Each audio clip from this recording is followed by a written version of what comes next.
Hello guys, we are back. Let's solve some more questions from the previous paper we were solving. So let's start with question number 6. It says you have to write 308 as a product of its prime factors. The same method we use for LCM we'll use here, in which we make the T form and then we write the number here and you solve it. Now we have to use the prime numbers. Prime numbers are 2, 3, 5, 7, and so on. So we'll use 2 here because it's an even number. So we get the answer, and then again we'll use 2. We get 77.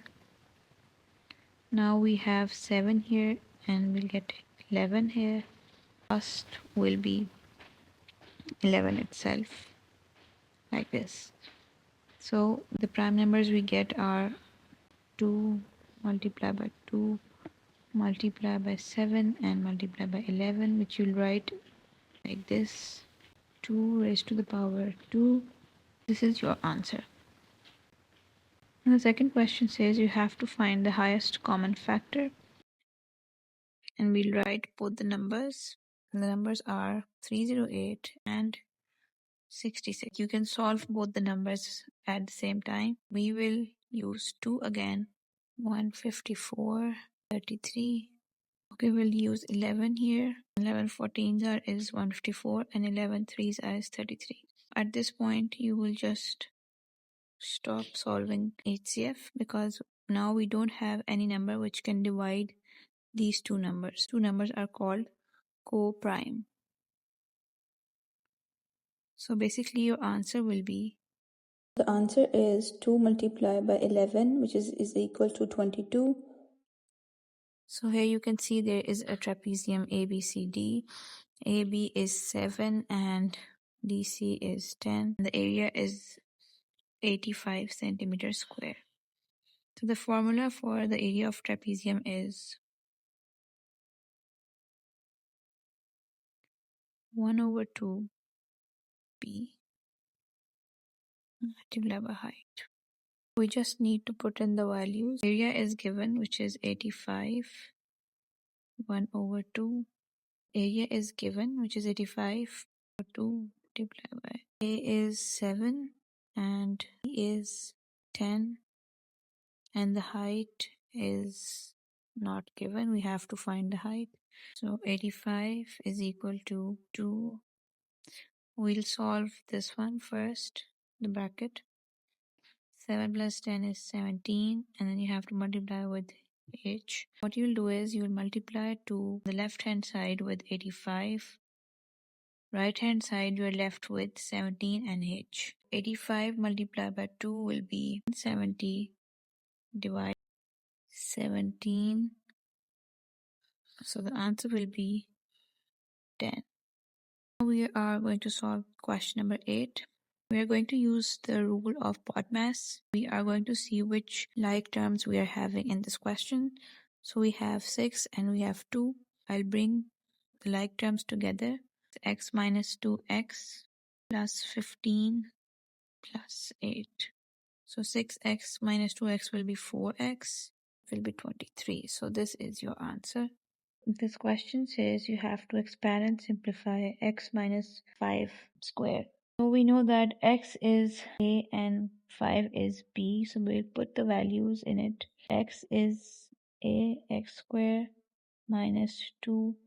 Again we're going to write x, and here we're going to write 5 and then plus 5 square. So it will be x square minus 10x plus 25. We're going to move towards the next question.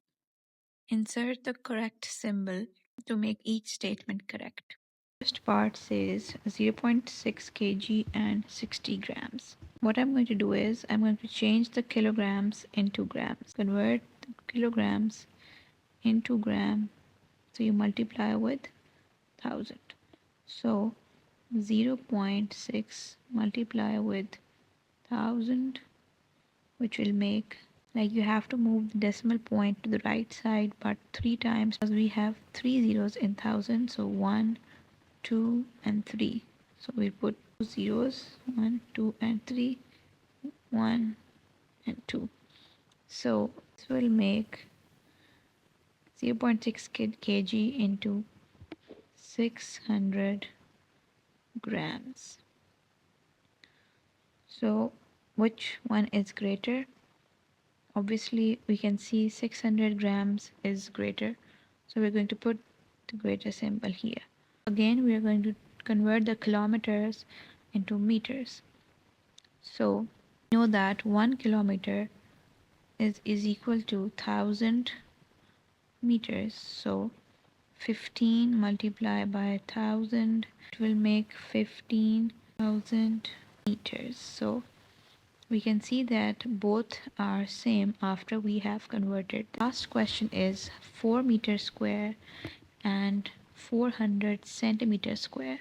I'm going to convert the meter square into centimeter square, as we all know that 1 meter contains 100 centimeter, but we have a square here, so 1 meter square will be is equal to 10,000 centimeter square. When you have to multiply 4 meter square with 10,000, so it will make 40,000 centimeter square. So we know that 40,000 centimeter square is greater. Write each number correct to one significant figure. Estimate the value of. We are asked to write to one significant figure. We have to round off the numbers. So for example, we have 362.4. So it will be rounded off to 400. Okay, when we are talking about one significant figure, it means you have to round off to the nearest 10. That's why we have rounded off 362 into 400, because at the tenths place we have 6, which will change 3 into 4. So for 187, talk about 187.2, so it will be rounded off to 200 because we have 8 at the tenths place. Okay, and if we talk about 52.3, 52.3 will be rounded off into 50 because we have 2 at the tens place, which is less than 5. So that's why it is going to be 50. The answer will be 400 minus 200 divided by 50. So when you solve it, it will be 200 divided by 50. Cancel out the zeros, and then you have 20 divided by 5, which is 4. Question number 11 says, in a survey, 3 out of every 100 women were taller than 1.9. One of these 100 women is picked at random. Calculate the probability that she is not taller than 1.9 meter. This question, what you're going to do is you have to find the probability. We know that 3 out of every 100 women were taller than 1.9 meter. So in 100 women, find out the one that is not taller than 1.9. So minus 100 and 3, and we get 97. 97 over 100. 97 are the number of women that are not taller than 1.9 meter. The B part says a new housing estate is being planned. There are 3 possible plans, A, B, and C. A survey was carried out to see which plan people preferred. The relative frequency table shows the results. Find out how many people preferred plan A. You know that 52 people preferred plan C, so we have the relative frequency of C here.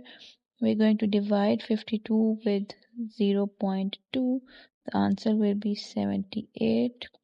And then what you're going to do is, you know that 78 are the people that preferred plan A, and you know the frequency of plan A is 0.3, and then you're going to multiply it with the total number of people.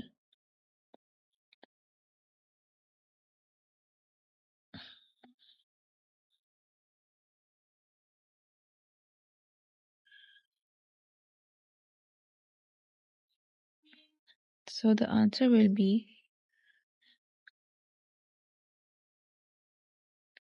78 divided by 0.3, which is going to be 260. Question number 12 says, Bernard bought a game in the USA for $15. Alice bought the same game in Zambia and paid equivalent price in Zambian. Exchange rate is 1 ZK is equal to $0.075. So we have to calculate the price that Alice paid. Know the exchange rate here. Have to change the dollar into ZK. First we're going to write ZK is equal to $0.075. Now he paid $15. We have to calculate the other currency. So we will cross multiply. It will be 0.075x is equal to 15. So x will remain here. 15 divided by 0.075. Answer will be 200. Question number 13 says, two numbers x and y are such that x ratio y is equals to 5 ratio 11 and x plus y is equals to 112.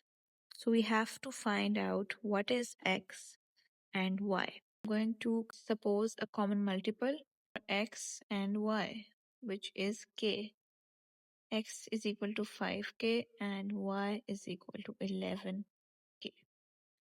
We know that x and y equal to 112 when you sum up.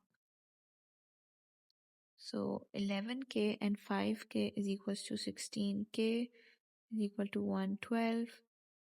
So 112 divided by 16 is equal to k, which will be 7k. So now we know how to find x and y. For x, we are going to multiply 5 with 7, which is going to be 35. And for y, we're going to multiply 11 with 7, which is going to be 77. 14 says, this is the term-to-term rule for a sequence. The rule is multiply by 2 and add 3. The first three terms in this sequence are 1, 5, and 13. Write down the next term in this sequence. Just have to apply the rule and then we'll get the answer. So our last number is 13.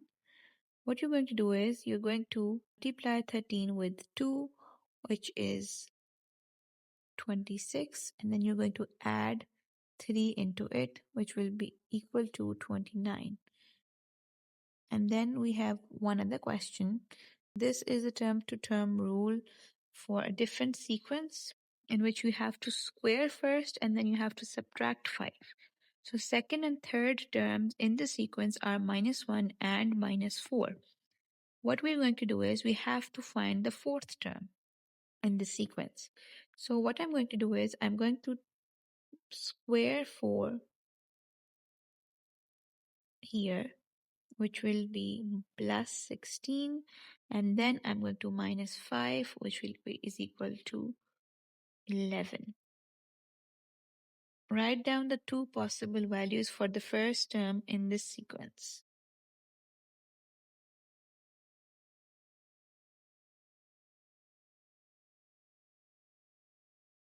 As we know, the rule says you have to square first, and then you have to subtract 5.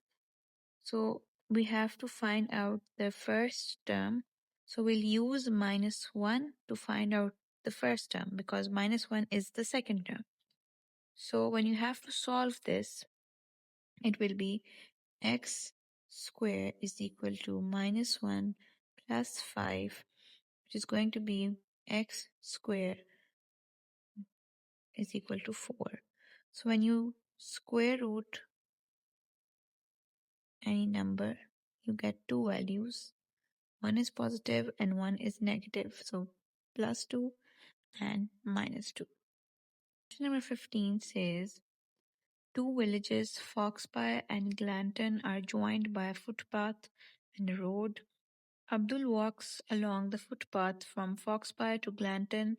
He walks for 2 hours and 14 minutes and arrives at Glanton at 15:10. Calculate the time Abdul left Foxby.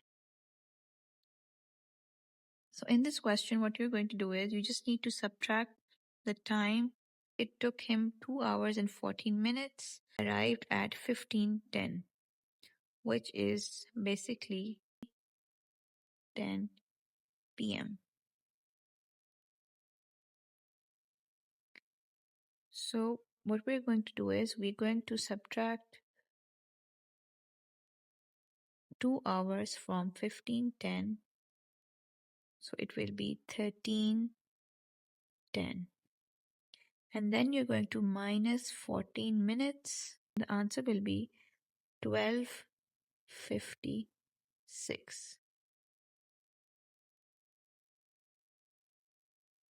B part says the distance by road between Foxby and Glanton is 15 kilometers. A bus travels along the road between Foxby and Glanton. The bus journey takes 12 minutes. Calculate the average speed of the bus in kilometers per hour. We're just going to use the formula for speed, for average speed. First, we're going to change these minutes into hours. So when you have to change minutes in hours, you have to divide by 60. So it will be 0.2 hours. The formula is speed is equal to distance over time divided by 0.2. The answer will be 75 kilometer per hour. The bearing of Glanton from Foxby is 128. Calculate the bearing of Foxby from Glanton. Bearings are always measured clockwise from north. Bearing from point A to B and B to A is 180. We will just subtract 128 minus 180 and the answer will be minus 52. Since the bearings are positive clockwise from north, so we add 360 into it. Minus 52 plus 360, which is going to be 308.